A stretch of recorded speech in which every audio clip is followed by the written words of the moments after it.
Ngayon guys, pag-usapan lang natin ang nakakagulat na balita. Catherine Bernardo, Alden Richard, papuntang LA sa November 18. Ayan guys, no? Magkikita na naman ulit sina Alden Richard at Catherine Bernardo sa LA. At least guys, no? Magbabanding moment na naman sila. Diba?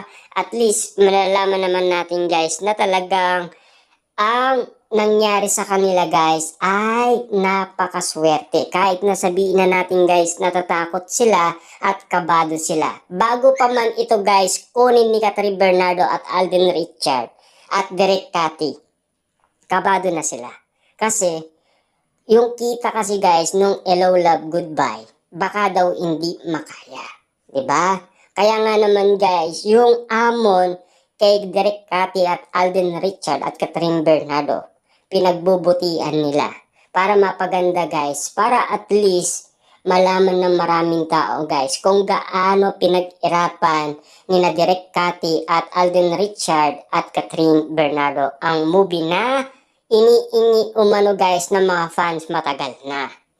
Noong Miyerkules ay nakachikaan namin si Marvin na co-star ni na Catherine Bernardo at Alden Richard sa pelikulang Hello Love Again. Si Marvin at ang partner niyang si Mark na kasama rin sa Cat Den movie ay based sa Los Angeles, California. Eto guys, yung dalawang dumating, di ba? Alam naman natin, itong dalawang ito guys ay sumama din sa Cebu, di ba? Si Marvin at Mark guys, sila yung nag-booking kay Catherine Bernardo na kung ano man guys yung nakita nila, talaga nilinaw nila dito sa Pilipinas. Kasi tinanong sila ng balita. Tignan nyo dito guys, no? Kung mababasa ninyo dito, diba? Nitong Miyerkules ay nakachikaan namin si Marvin na co-star ni na Catherine Bernardo at Alden Richard sa pelikulang Hello Love Again. Diba? At siyempre, partner niya nga naman kasi guys, si Mark. Kasama sila guys sa pelikula.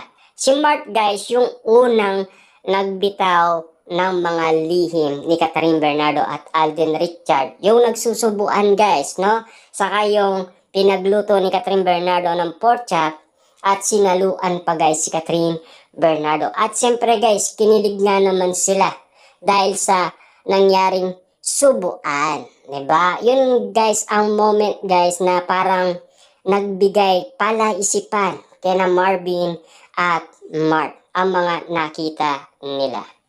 Sila bale na ang nag-ayos ng special screening ng Hello Love Again para sa Asian World Film Festival sa LA on November 20.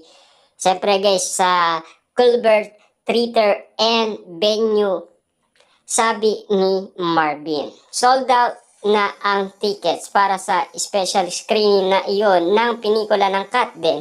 Ang alam daw ni Marvin, pati ticket ng black screening sa Los Angeles ng Hello Love Again ay ubos na rin ang bongga. Ha? Kita nyo naman guys, no? Kahit sa ibang bansa guys, hindi pa naman ito nako-compute. No? Pero sold out na rin. Pero dito pa lang yan guys sa local, yung 85 million. Diba?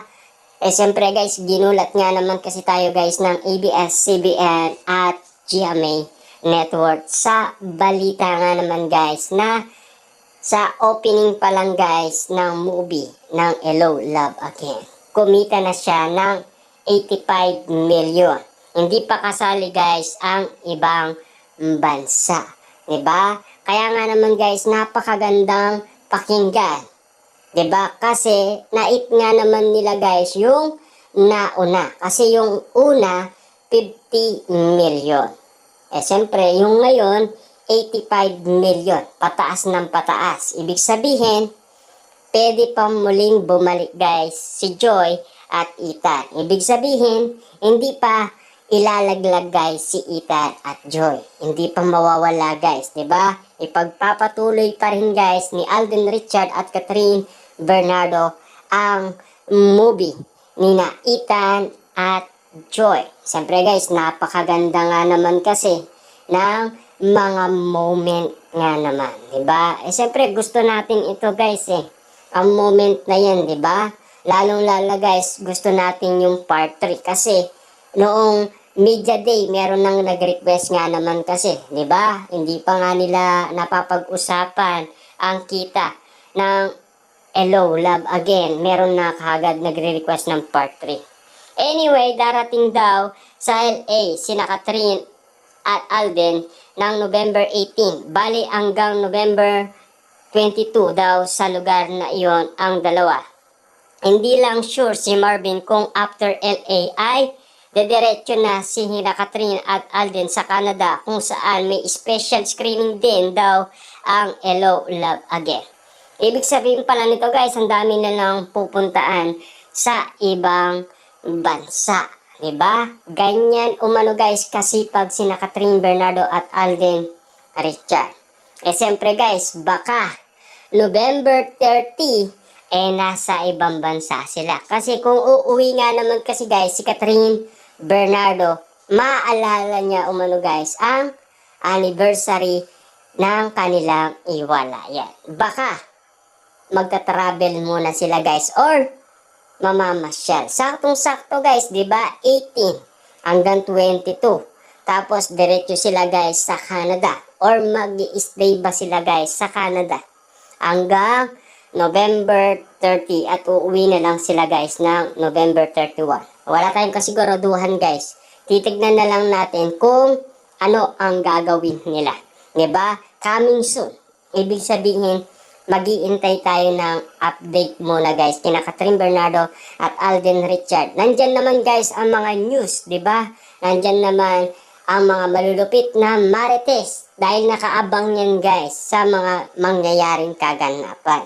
Maghintay-intay muna tayo guys ng issue para at least malaman din natin kung papaano magpiprepare o mag-aanda si Catherine Bernardo pagdating ng kanilang araw ng iwalayan sa November 30, 2024. Diba? Siyempre, pala, ang bongga ng Cut Den movie dahil talaga naman dinudumog sa mga sinihan simula noong Miyerkules. Baka after ng first week of showing nila ay sila na ang number 1 Pinoy movie ng 2024. Ha? Nakakawaw nga talaga ang pila ng mga tao sa mga sinihan na showing ang Cut Den movie. Kita nyo naman guys, no?